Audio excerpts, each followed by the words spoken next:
You are still tuned onto Bompi Couture, live and direct on Ascendi Radio. MrsLove will be hosting a workshop for women happening this Friday from 2 o'clock till 6. It's this Friday or next Friday? I mean next Friday, sorry. Next Friday, 1st of May. Blue Water Estate, Komichi. And it's at Turn Curfew Close. Yes, it's at my house. Lovely, lovely. So tell us about the workshop for women. Yeah, it's doing it. Yeah.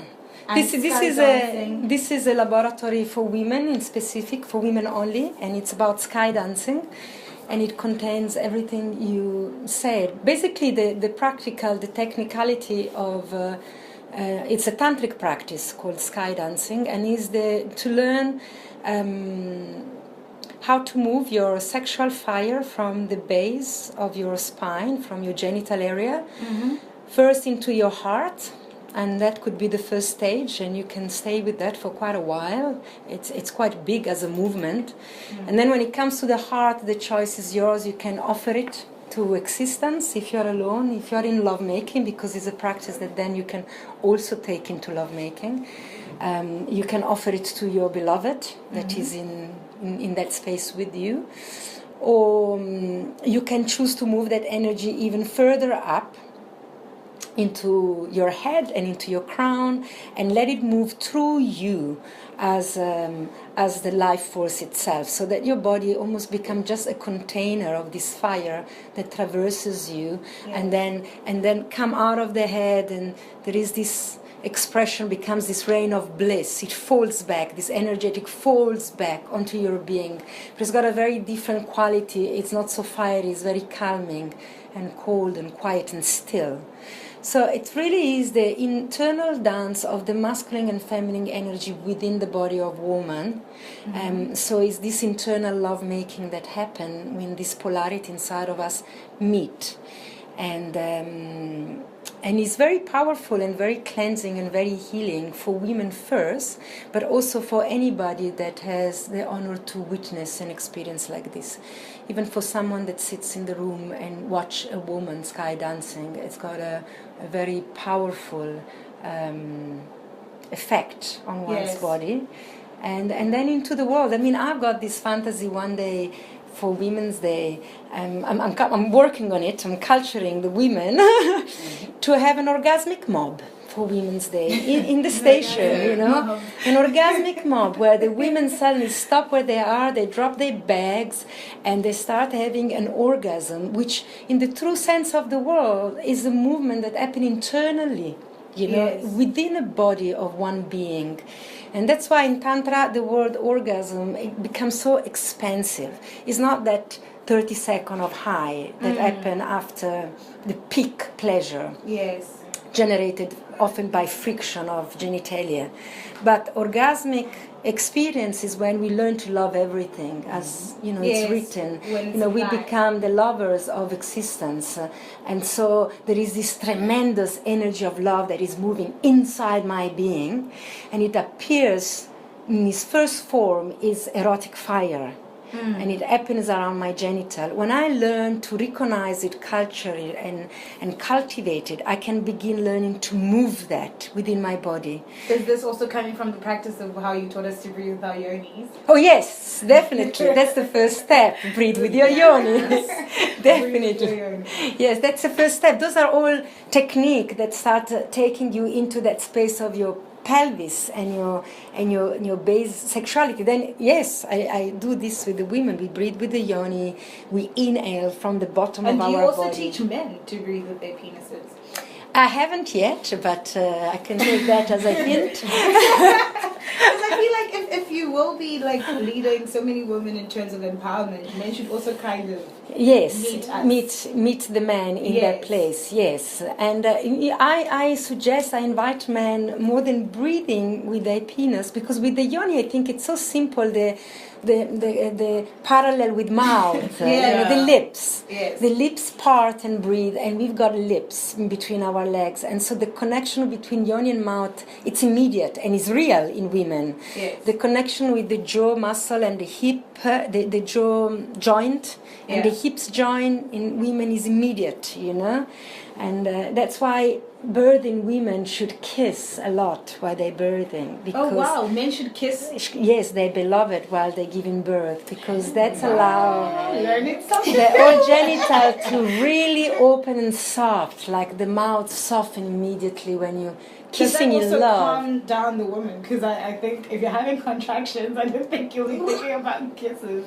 Does it calm Yeah, but you see, yes, that is also, this is also wrong language we're using. We say we're contracting and give birthing. It's so wrong, because that is not actually the pain. It's not from the contraction, it's from the expansion.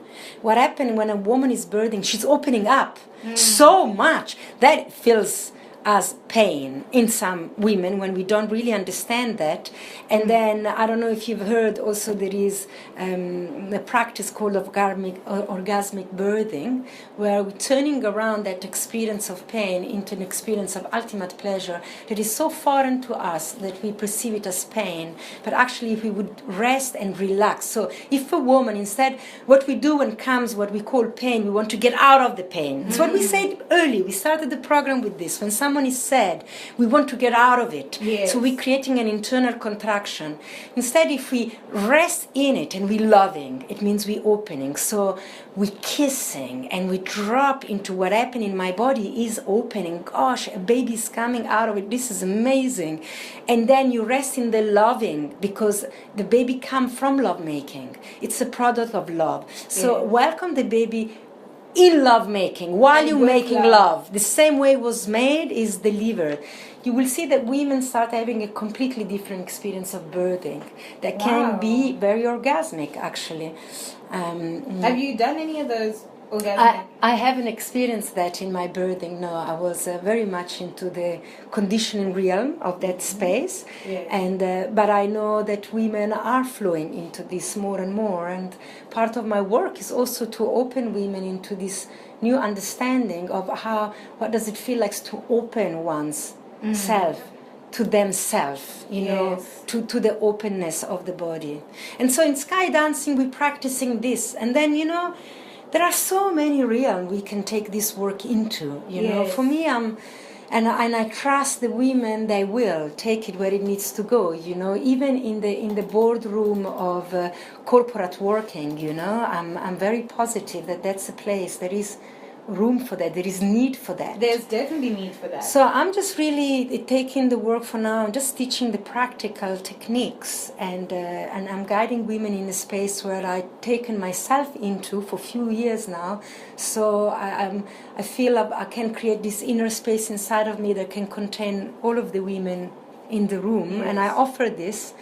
And then it's for women to take it forth, you know, into all the texture of existence, you know, into education, into medicine, into, you know, teaching nurses, teaching teacher, and it's teaching a variety education. Of women, because you probably have younger women who aren't mothers, you have mothers in there. Have you ever had a mother of like a daughter and mothered you in one of your sessions? Because that would be insightful. A mother and a daughter in the same room. Yeah, in a workshop. I have been with one mother and woman in other workshops, not in the one I have shared yet, but in many that I have attended. Yes, I came across mothers and son even. Wow. And mothers and daughter, and it's always so beautiful to. It felt so honorable to witness that, to be in the presence of such courageous parents that are willing to show their vulnerability to their children. Yes. And the children to sit in this place of tremendous power of witnessing the vulnerability of the elders. And I think that there is a lot of giving to the youngest when we show our vulnerability. And sharing that knowledge and sharing that it's okay. Yes, completely. You know, when we share our vulnerability, we give so much permission to just be who you really are, even if you are unsure, you know, even if your path sometimes bring a lot of tears, you know, but the willingness to carry on because you know it's worth it. You know, and I think kids need to see this more and more, you know. They need to see that when, like the biggest lie that I had to work out for myself when I turned 40 is that when I was young, I was made believe that when you are a grown-up, you know everything.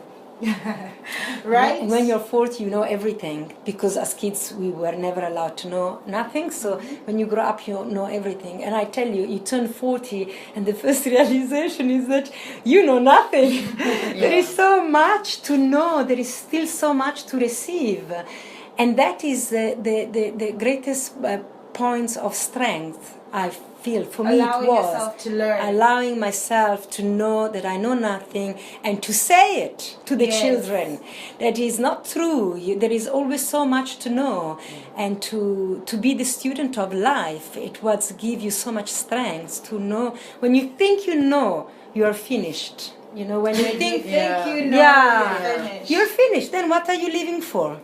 There is no more reason for you to be alive. There is the end of a path and then when people dry up, I feel when also practices dry up. You know, in my teaching, I never teach you from a place that I have arrived. I have not arrived anywhere yet, but the journey is so amazing and is enriching me so much that I'm at that space in my life where I feel it needs I want to share, because I know it can benefit so many women. Yes. And then they must take it into their own life and come back and teach me back and tell me, look, I've done this and that and I've explored this, and they will teach me again, you know. And opening up your... It's a constant exchanging, you know, and moving.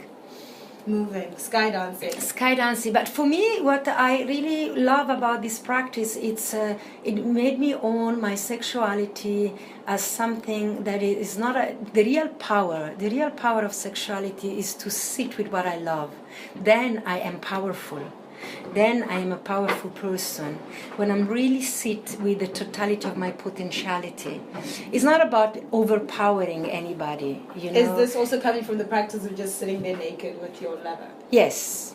And the practice for me of skydancing, sitting with my sexual energy and move it and feel it for myself. And sometimes it breaks me, sometimes it comes with a lot of tears, you know. Sometimes it comes with a lot of... ecstatic beauty, sometimes come with contraction, you know. It brings up everything that is sitting inside of me for me to see it. That's what it does, this practice. And so when I see it, I can do something about it, and I can start moving it. Literally, it's called a dance because we move it into the body, up the spine. But also what it does, it allows me to see it, it allows me to purify myself when I move the fire of my sexuality. Is it part of Tantric as well? Yes, it's one of the core Tantric practice for women, you know. It's one of the most powerful practice for women. It's the true yoga of woman. Yoga is the true yoga of woman, because woman is into the movement, the feminine, the true expression of feminine is into instinctual movement. Yes. And the yoga we practice is an expression of masculine essence, because it's given, you know, the position is it's given, and you've got an X amount of time, you sit in the position and then you come out. There is a flow that is designed. In skydancing, we never know what's going to happen. You can scream, you can cry, you can laugh. It's unexpected, and so in that, it's the core of the feminine essence that is unpredictable by nature, you know, and it moves with what is true in the moment. So I cannot direct it and say, oh, now go quiet, because maybe you want to go wild, and then you need to go wild. So the direction are very minimal. Will you ever be skydancing with your daughter? Yes, I do already. Time. Yes, it has happened that I'm used to play with her, and I feel there is a movement that happens inside my body of sexual energy, and I just let it move. And then it sometimes appears as slight shaking or vibrating, you know, and she carries on playing and does her things, you know, she doesn't pay any attention. Actually, we give so much attention to everything sexual, but they actually don't, you know. That's so moves true. On. Yeah, and sometimes she asks me, what's happening, what you doing? You just had a hiccup. And I'm just telling her, you know, I've just got this energy is moving in my body, and I just let it move, you know, and that's what it looks like. So the woman wanting to attend the workshop, what can they expect? they expect to be guided into the technical practices of how to start to individuate my sexual energy in my base, how to culture it, how to stop being ashamed of it, but actually to use it as a gift, as an offering. Yes. Because that's where the core work needs to be. This is, sorry, takes me back. I keep jumping, but I spoke about this early, the orgasmic mob. It's to women to drop somewhere and start moving their sexuality, not as a power play. Yes. Because we know this, it's what we learn in porn. The woman is gyrating and is there luring someone into them. So true sexuality doesn't learn anybody. It's an invitation that maybe someone will feel very attracted to this woman for many reasons. Maybe because they just see love. Or that she's free. And that she's free. Who she is, and maybe they just want to go and sit with her. They don't need to own her or penetrate her. So the orgasmic mom. The orgasmic mom, yes. We're just gonna be like at the station in some odd places like this at the supermarket, and we'll just start having orgasm and offer this to the people around us. So then we stop as women to use our sex as an exchanging tool. I'll give you sex, you buy me dinner. I give you sex, you buy me a house. Oh, poor husband, he works so hard the whole day. He's tired, he come home, he wants sex. Let me just give it to him, although I don't feel like it. But I'll give it to him because he just bought a new car for the family, took us on a holiday. So sex for women become trade. Bartering, yeah. Yes, and that's where we as women lose ourselves into the true meaning. So Skydancing is one of those practices that make us, we connect again to the power of our sexuality. Yes. So when the husband comes and he wants sex, if I don't want sex, it's more valuable expression of my love and my honor and my respect towards him that I say no, because that is true. And so I don't also train him to take a bargain sex, because that's what then men get used to it, and they think that's what sex is also from a woman. That because I won. We never show them how full I can be when my yes, it's total. Yes. And then it's worth waiting for. When I train my man that if he's a no, I stay true to my no, and when the yes come, now we're really making love. Now it's a party. Now I'm really inviting you into the depth of my being, and I'm showing you everything I am made of, which is the rain, the ocean, the thunder, and I'm taking you there and I'm holding you in the depth of my loving inside my heart. I'm showing you the warmth, the eternity of that place. That is true love making. And then that man will be very happy to wait for the yes. He's not going to push and tag. Because he knows the yes. He knows the yes. Everything about what you just said. He knows the yes. So that's what we must teach the men, is the true yes. And then they will never push themselves into a woman, because they know they just get crumbles. Yep. And they will never get fed. They anger for love, they thirst connection, spiritual connection. It never gets satisfied by our crumble of this no, not really, but it's the charity fuck. We call that, no charity to the man. Give them the totality if you're gonna give it. Otherwise, don't give it. No charity, totality. Totality. And the power in the yes. The power of the yes. So in Skydancing, we learn how to say yes to me first, how to explore what I am made of. That is scary for a lot of women also, to know what we're made of is so powerful. It's terrifying for a lot of women. Yeah. So that is big, and that needs to be held and coached and cultivated with care and love. And that's what I'm offering, It's lovely. Yeah. And so how do people get a hold of you? They can email me at info at MrsLove, which is MrsLove.org. MrsLove.org, and I will send you information about the workshop and everything you need to know to come along. I do. I urge women to just attend it, a session. I've had a session. Leanna's had a session, and we're still teaching, like getting the teachings and the insights and spreading them. I think I'm using them day to day. Yeah, and it takes time, you know, to do that unlearning. We spoke before. The big job now is to unlearn all the conditioning we've been given. Barriers. So that takes time, and that's also it's about self-care. Not expect to learn everything in one day and get it. It takes time, and that's how we're changing things with love, you know. With love, with patience and compassion and care, and sitting with it, like we do with little children. Oh, love it. Thank you so much, MrsLove. Yay! For inciting us with so much love and spreading it in your glory. I'm sure Slurp is going to have a slurp someday. Thank you for all that orgasm, all that love. all that love. And power in your yes. Power in the yes in Tantra we call the big yes is the yes that contain the no also. So you never say no. I'm coming. Yes, thank you for having me coming here today, girlfriends. Thank you for coming. I think more of me appear through me today. Thank you. You're inspiring me, because you can never teach anything to people that don't want to learn. That is a very wise truth. So your thirst for knowing inspires me to knowledge, to share. Should never die. Yeah, thank you. I love you. Thank you. Slurpers, kick back and relax just before we get on to Dough 9 and Print. Gonna be playing in Paris, Tokyo, Lupe Fiasco.